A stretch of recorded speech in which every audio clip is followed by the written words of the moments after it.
Hey guys, it's Nick and thanks for tuning in. It's been quite some time since I uploaded my latest video.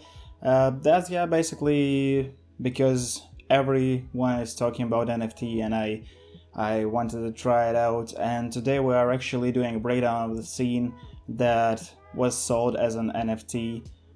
It's my personal artwork, and if you want to know my thoughts about crypto art NFT community and the NFT as a technology itself, just let me know in the comments and I'll be sure to share my thoughts.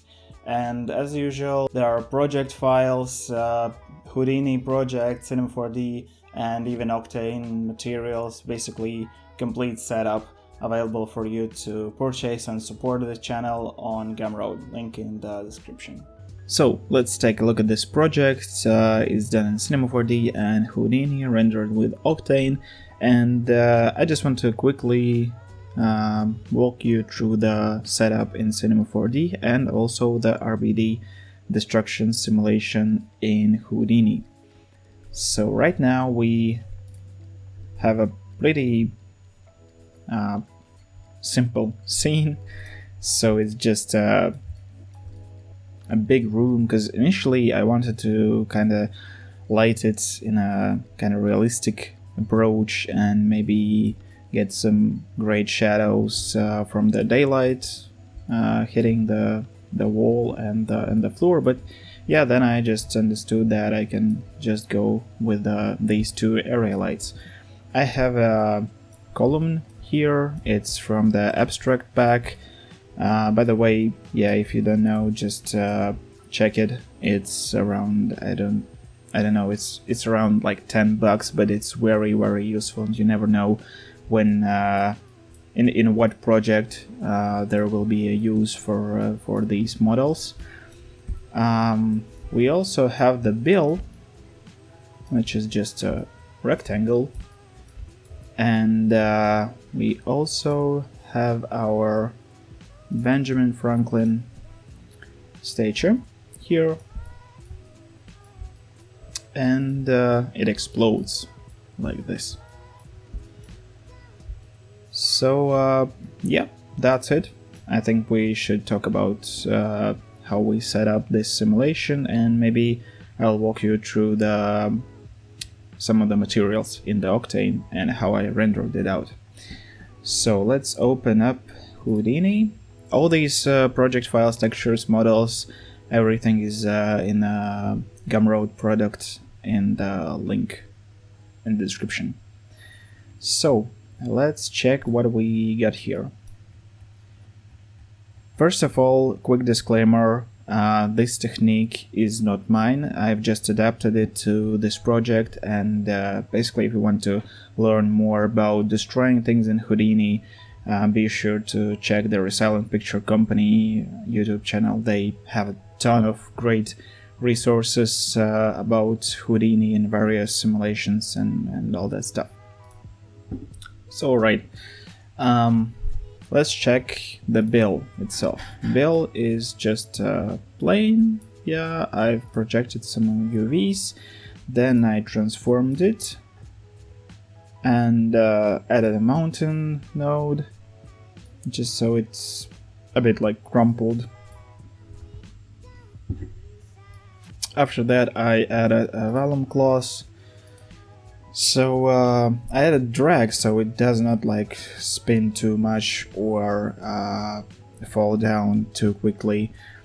It's pretty stiff in terms of stretch and bend, because we don't act we don't need how do you say that, something between silk and rubber that's stretchy and too bendy. So yeah, and in a vellum solver we just have a pop wind with wind velocity and just a few like things that make our wind not that even. So we end up with a result kind of like if it's a leaf falling down in the autumn, I think. So I think I just exported 180 frames, and by the way, it is in 24 FPS. Alright, now let's get to the interesting part with our Benjamin Franklin. I added this file. Obviously it needs a few manipulations, so I transformed it and placed like on the floor, reversed the normals, remeshed. Oh, it will take time. Alright, maybe not. So I remeshed, added normals, and here we have this interesting setup. So RBD material fracture. Let me walk you through these steps. So first of all, material type should be concrete, and in primary fracture I'm using 2 levels of fracturing. So first level is just 5 scatter points, so basically 5 big chunks, and then each of that 5 chunks are also split to the 15 smaller chunks, and that's basically how you get the additional detail. But you also get the additional detail from chipping and detail, so just be sure to enable them. Also in constraints, the primary strength parameter should be pretty high, because if you don't set it high enough, your model, when you hit play, it will just like break apart, because we have the gravity.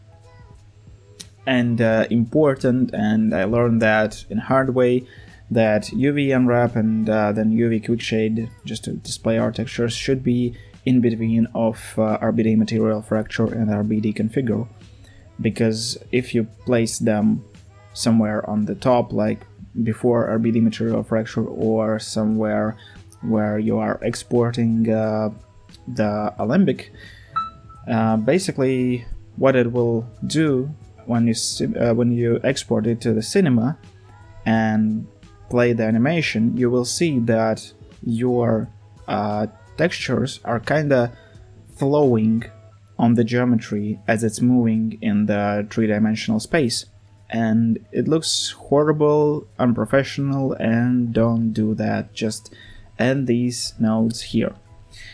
In RBD configure, we have just set the speed limit, maximum speed and maximum spin, so we don't have kind of like crazy stuff like if you drop the nuclear bomb on this poor Benjamin. So yeah, I think that's all here.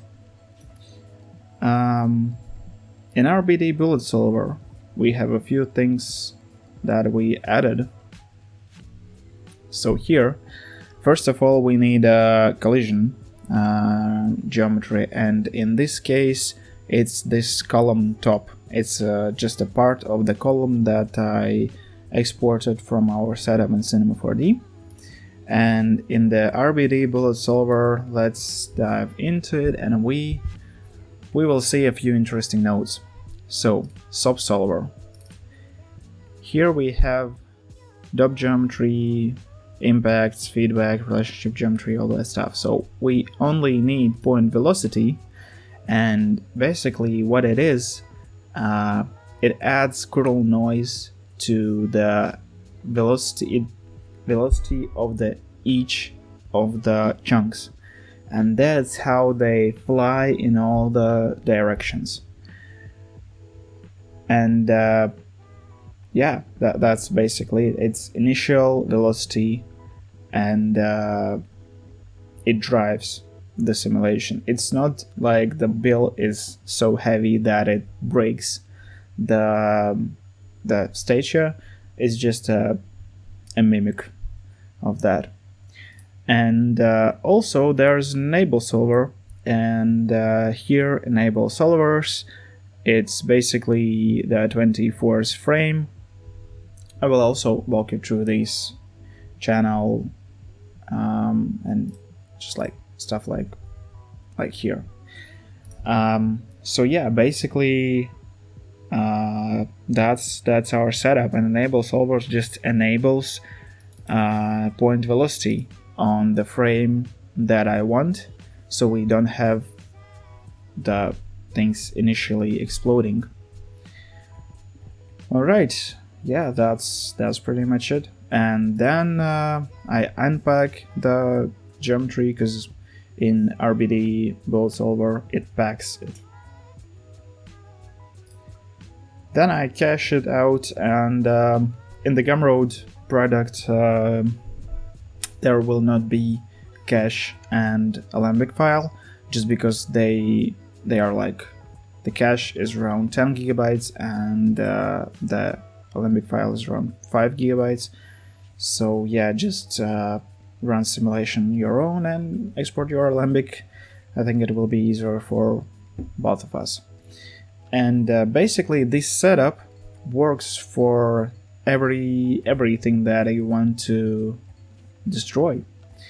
Here I have two nulls, and this activation frame is bind to this parameter, and velocity force is bound to the curl noise parameter. And yeah, again, shout out to Resilient Picture Company, because they taught me this cool trick. Now when you cached your simulation, it's time to add some really great slow-mo effect. So add a time blend node.